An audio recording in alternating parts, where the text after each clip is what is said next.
Ayan. Ito po ang ating ginataang langka. Nagluluto na naman tayo ng ulam. Ayan. Ayan po ang ating nilulutong ulam today. Habang nagluluto ako, nagpakulo ako ng guyaban at saka bayabas.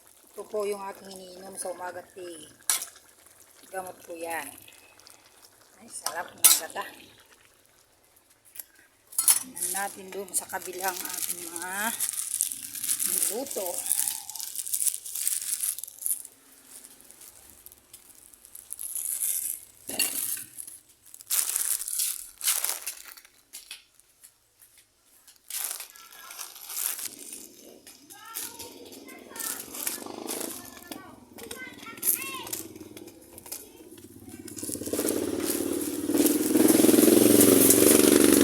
Dito po ako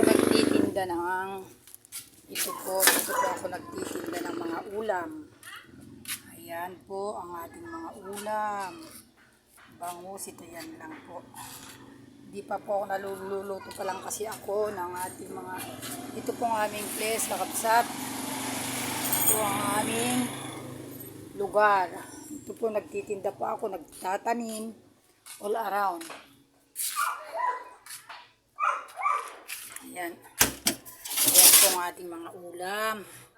Sisig, chicken curry, at saka meron po tayong pakbet, at saka prito. Ayan po ang ating mga ulam, kakabsat. Napakasarap po ng ating pakbet. Ayan po. Kasi po marami rin pumupunta dito na mga kumakain. May mga pumupunta po sa resort. Kasi dito sa amin po, turistaan po dito. Pasyalan po ng mga naliligo sa ilog. Ganyan po dito sa amin. Kasi gilid po kami ng aming highway dito sa Barangay Mayantok. Yan po kakabsat. May konting score din po ako. Yan. Kaya na po yung mga pumupunta ang naliligo sa ilog.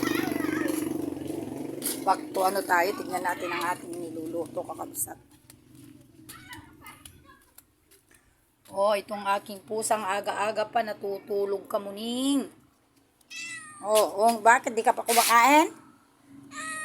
Hindi pa daw, sumasagot ka na eh. Anong gusto mo? Anong gusto mo? Gusto mong kumain na? Oo daw, mamayang tanghali. Oo. Ayan po, bakit? Gusto mo nang kumain? Tingnan mo. Mingi, sige, pakakainin kita mamaya, Anong gusto mo? Isda? Isda ang gusto mo? Kagaling niyang bumaliktad, Sumasagot po yung aming pusa.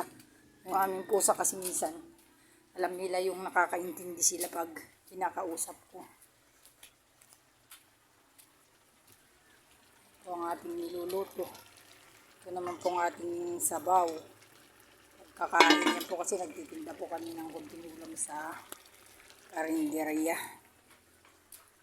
Bali, pag wala po kaming ginagawa yung araw-araw para mayroong mga panggastos yung mga batang nag-aaral, yung bunso ko. Ito po yung namin, kinakahoy namin, tignan nyo po. Ayan, kinuha po sa yan, panggatong po yan. Ang dami po, di po ba? Napakagandang paligid, malimlim sa puno. Pwede tayong, yan, marami na akong bunga ng talong, Yun, sa sitaw. Ayan. Mag-aani na naman yung kapitbahay namin. Kami, green pa lang. Ayan, gilid po kami ng aming bundok talaga. Sa amin, yung bundok po na yan, malaki na yan. Naakyat po malapit sa amin yan. Yan, kakabsat. Marami pong bumibili kanina ng ulam kaya wala akong supot. Ito po yung mga naipon namin pag naggagata po ako ng langka. Sarili na po kasi namin yung langka. Yung niluluto ko pong langka, dito po pinitas yun. Ayan na, may nakabili ka. Ayan, pinabili ko siya ng plastic. Ito po yung aming garahe. Ayan.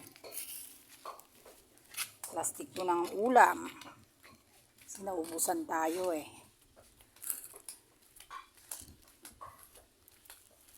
Ayan po yung puno ng langka na pinagkuhanan ko ng iluluto. Tingnan nyo po kadami ng bunga. Ayan po. Ayan, marami po siyang bunga sa taas. Ayun, kakabsat oh. Ayan po yung mga bunga niya. Ayan. Ayan po yung bunga.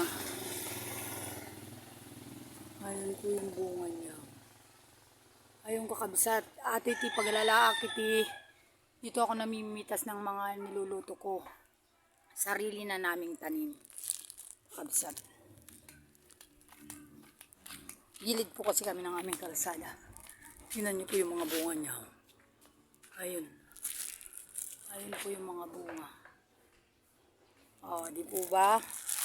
Meron po kaming puno ng kamyas. Meron din kaming puno ng ito po ang aking ginagawa kada araw. Nagtitinda po tayo ng mga ulam. Ayan, kakabsat. Balikan na natin yung ating niluluto. Maluwang po ang aming area dito, kakabsat. Napintas ito ay yummy. Maganda po dito. No, si kayo, Ilocano kayo, amuyo po dagitikas po eh. Mahirap yung buhay. Pero simpleng buhay, pero masaya. Tingnan nyo po ang aking mga tanim. Ito po yung sinasabi nilang maganda daw. Ayan, namulaklak ng aking bugumbilya. Ayan. Yung bugumbilya ko, may kulay din pong kulay dilaw at saka ayan po yung maganda. Luto na to. Sana si Joel. Ito po yung aming kubo-kubo. Dito po kami naglalagay araw-araw. Luto na siya. Natuyo na siya eh. Napakasarap na. Nagmamantika na kakabsat.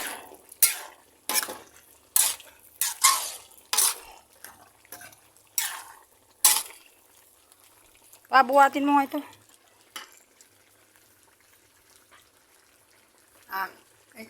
Wala mong patong. Sandali. Ito. Patong mo dito tayo ililipat sa lalagyan. Ayan. Patong mo muna dun para magsalang na ako ng kanin. Para talpasin. So, kataklig mo kayo. Wala man kasing mga, ayun, dali, nis-nis.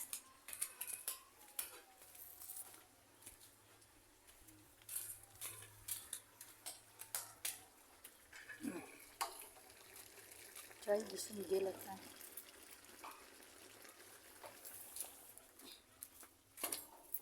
Yan, ayun, luto ng ating langka. Pwede na natin sunod. Kanin. Bagkat mo pa ibitatin yung sabaw. Yan po ang aming niluto.